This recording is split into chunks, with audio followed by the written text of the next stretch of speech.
शब्द की अंग्रेजी जब लिखेंगे तो उसके आगे हु लिखेंगे, जो कर्ता का कार्य कर रहा है। हु की इंग्लिश क्या होती है? WHO। हु फिर है क्या है?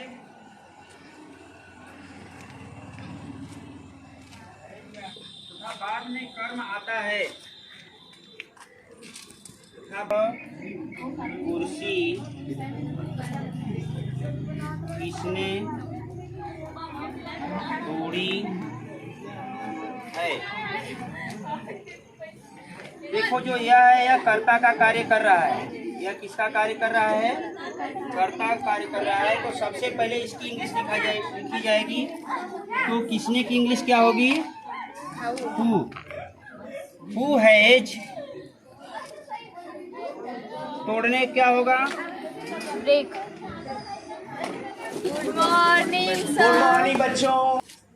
प्यारे बच्चों, आज हम कुछ इम्पोर्टेंट पॉइंट्स देख लेते हैं। ये इम्पोर्टेंट पॉइंट आपको अध्याय 6 चैप्टर 6 अध्याय 6 चैप्टर 6 में जब हम एक्सरसाइज पढ़ेंगे, प्रश्नावली पढ़ेंगे 6.1 और 6.2, 3, 4, तो ये प्रश्नावली लगाने में आपको ये सहायक होंगे, सहायता मिलेगी इससे ना। और ये समझना बहुत जरूरी है। कक्षा 8वीं की चीज है, लेकिन आप लोग को समझाने के लिए एक बार इसको बेसिक से लेकर चलना आवश्यक होता है। तो एक बार हम आप लोग को समझाने का प्रयास कर रहे हैं। इसको समझिए। ये आप देख रहे हैं कि ये फिगर बनाया गया है। आप फिगर देख रहे हैं? Yes sir. इस फिगर में दो समांतर रेखाएं खींची गई हैं। एक समांतर रेखा क्या है? दूसरा M। और एक तिर्यक रेखा इसे काट रहा है। उसका क्या नाम है? T। दो समांतर रेखाओं को एक तिर्यक रेखा क्या कर रहा है? काट रहा है। अगर बच्चों दो समांतर रेखाओं को एक तिर्यक रेखा काटे तो उसके कुछ प्रॉपर्टी होते हैं, उसके कुछ विशेषताएं होती हैं, उसमें कुछ हम लोग नई चीज सीखने को मिलता है। यानी हम क्या इसमें सीखने वाले हैं?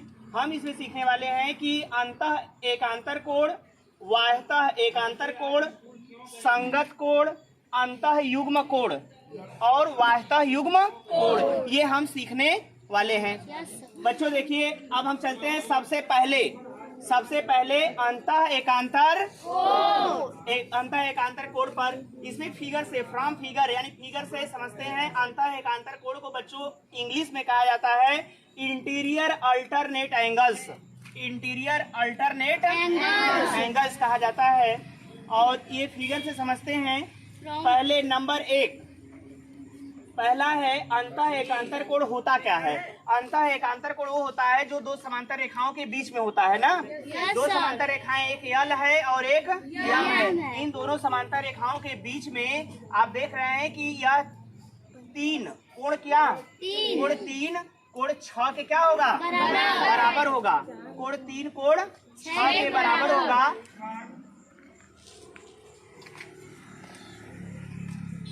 ये देखो 4 है ना? Yes sir. कोण जो 4 है, कोण 4 किसके बराबर होगा? 5 के। कोण 5 के। तो इस कोण का नाम आप लिखेंगे तो क्या लिखेंगे? सबसे पहले इसका नाम लिखेंगे तो इस लाइन से लेंगे ना।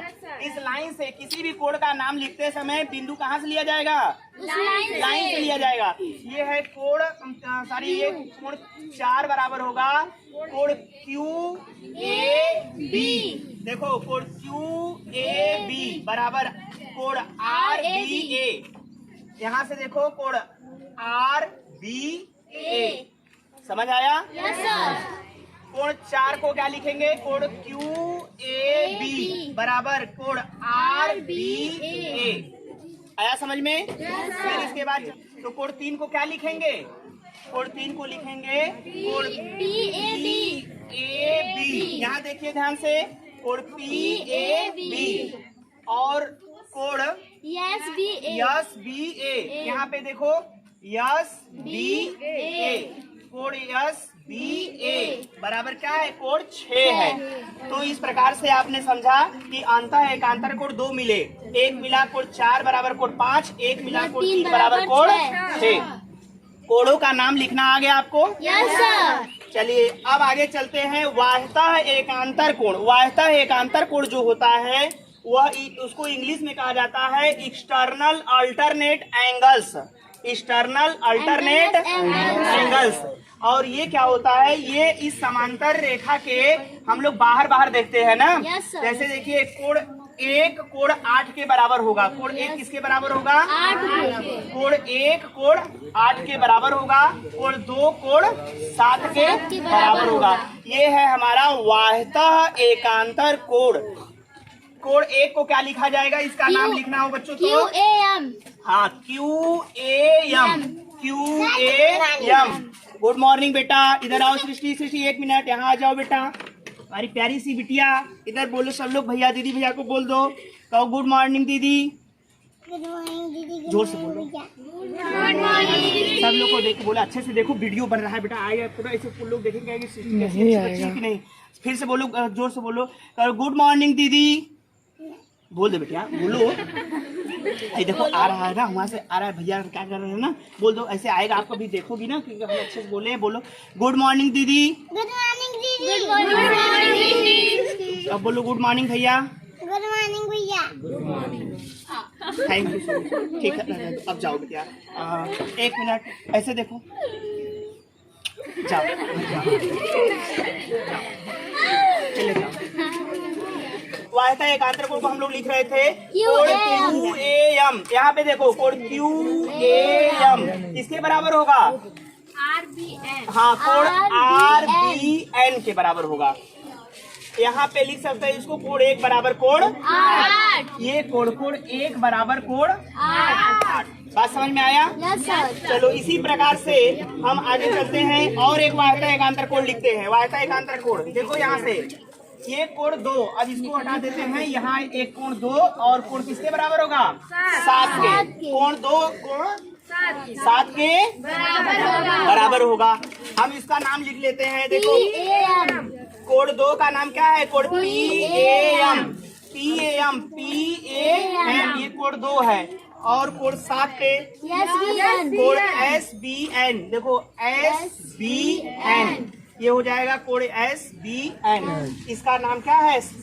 हाँ, कोण 7 है, इसका नाम SBN। चलो अब आते हैं हम लोग संगत कोण पे। Yes sir. बेटा संगत कोण इधर फोन आ रहा है। संगत कोण, संगत कोण को इंग्लिश में क्या कहा जाता है? Corresponding angles.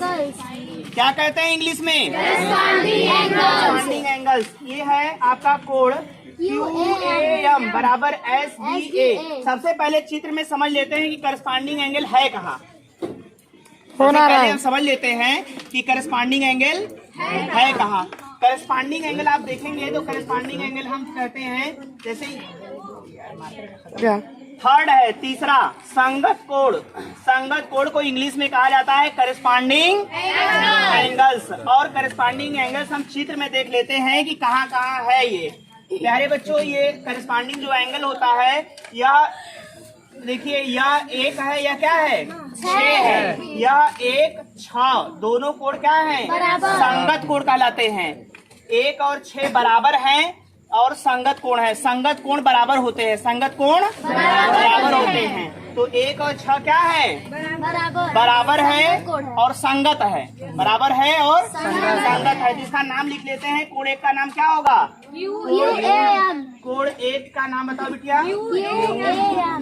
QAM। देखिए चित्र में यहाँ QAM बराबर कोण SBA।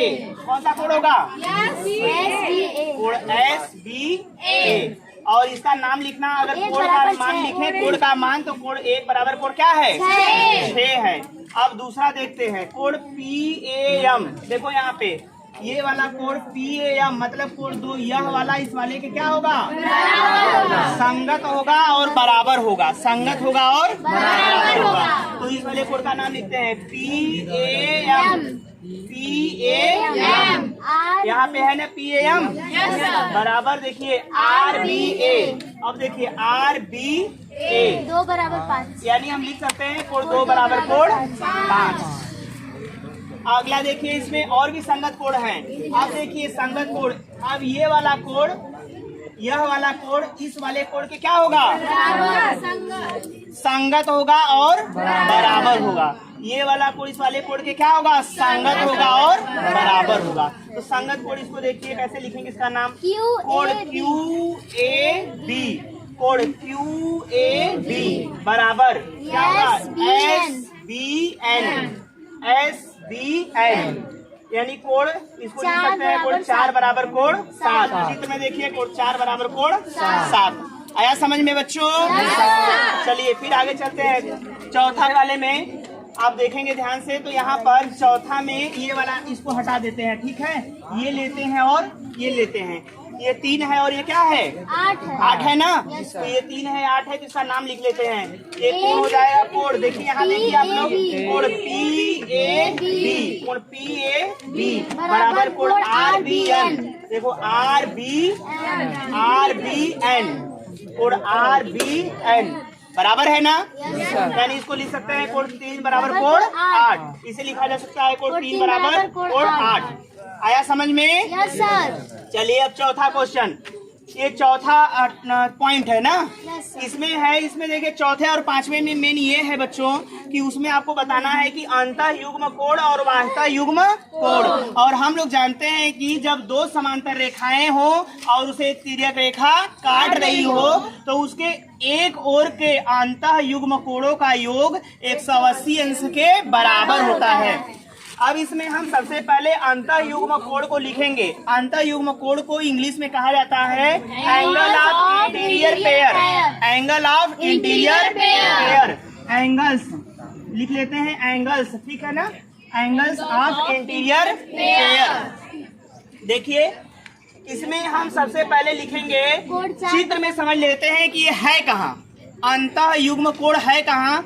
ये दोनों समांतर रेखाएं हैं और यह एक तिर्यक रेखा है। उसके एक तरफ देखते हैं, देखो कोण 4 धन कोण 6, कोण 4 धन कोण 6, दोनों का योग कितना होगा, 180 अंश। कोणों के नाम लिखना आप जान ही गए हैं, आप कर लेंगे। तो मैं इतना ही बता दे रहा हूँ कि कौन कौन से कोण मिलकर के 180 अंश के बराबर होंगे। किन दो कोणों का योग 180 अंश के बराबर होगा, कोण 4 प्लस कोण 6 का योग 180 अंश के बराबर होगा। कोण फिर देखिए दूसरा, देखिए उसके बाद यहाँ पे मिट गया है। इसी प्रकार से बच्चों कोण 3 और कोण 5, देखो इस तरफ ले लिए ना। अब एक और इस तरफ लेते हैं, कोण 3 प्लस कोण 5, कोण 3 प्लस कोण 5 का योग 180 अंश के बराबर होगा। फिर अब चलते हैं हम लोग, समझ आया ना सबको? अब हम लोग चलते हैं वाह्यता युग्म कोण। वाह्यता युग्म कोणों का योग देखते हैं। वाह्यता युग्म कोण कौन कौन से हैं, अब बाहर देखेंगे। अब से पहले अब हम देख लेते हैं वाह्यता युग्म कोण कहाँ कहाँ है चित्र में। यहाँ पर देखो बेटा, कोण ये क्या है, 1 है और ये कोण 7 है। इन दोनों कोणों का योग 180 अंश के बराबर होगा। कोण 1 प्लस कोण 7 बराबर कितना होगा, 180 अंश। और उसके बाद इसी प्रकार से इस तरफ देखें तो कोण 2 कोण 8 का जोड़ कितना होगा, 180 अंश के बराबर है। कोण 2 प्लस कोण 8 बराबर 180 अंश। इस प्रकार से आप लोगों ने समझ लिया? आया सबको समझ में? याद करके आएंगे कल? चलिए पूरी तैयारी होनी चाहिए, कल पूछा जाएगा और सभी से पूछा जाएगा, सबको बताना है, ठीक है? बताएंगे ना? Thank you so much.